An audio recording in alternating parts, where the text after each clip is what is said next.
Ce combattant a enterré sa propre grandeur, une légende qui a laissé son héritage lui échapper des doigts, regardant une carrière glorieuse se défaire en temps réel. Le destin l'a puni sévèrement parce qu'après cette nuit, Anderson Silva n'a plus jamais été le même. Tout a commencé lorsque Silva, alors roi incontesté des poids moyens, devait défendre son titre contre un lutteur relativement inconnu mais dangereux nommé Chris Weidman. Weidman ne voulait pas être ébloui par l'aura de Silva. Il est entré agressivement, tentant des mises au sol dès les premières secondes et plaçant un ground and pound net qui a choqué la foule, mais Silva, lui, ne l'a pas pris au sérieux. À l'époque, il restait sur une série de 16 victoires consécutives, invaincu à l'UFC et considéré comme l'un des plus grands artistes martiaux de tous les temps. Il avait détruit des légendes, rendu des combattants d'élite ordinaire, et ce succès, semblait-il, avait créé un sentiment d'invincibilité. Au lieu de s'adapter, Silva s'est réfugié dans ses pitreries habituelles. Il a commencé à se moquer de Weidman, à le défier, à baisser les mains, à tendre le menton, à secouer la tête, à rire de chaque tentative de frappe. Il essayait d'humilier le jeune challenger, de rappeler à tout le monde qui était vraiment le roi. Pendant les premières minutes, cela semblait fonctionner. Weidman hésitait, désorienté par cette guerre psychologique. Il ratait ses tentatives de mise au sol, ses coups manquaient. On avait l'impression de voir le grand Anderson jouant avec les esprits, esquivant comme un fantôme, détruisant la confiance de son adversaire.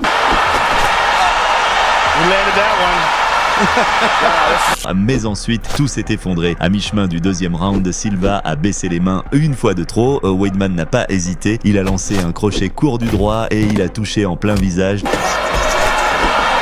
Anderson. Les yeux de Silva sont partis en arrière, son corps s'est replié, la foule s'est tue, l'araignée était inconsciente. C'était la première vraie défaite dans la carrière de Silva à l'UFC. Pas seulement sur le papier, mais dans l'âme. Il n'avait pas seulement perdu, il était brisé. Après cette nuit, le mystère s'était envolé.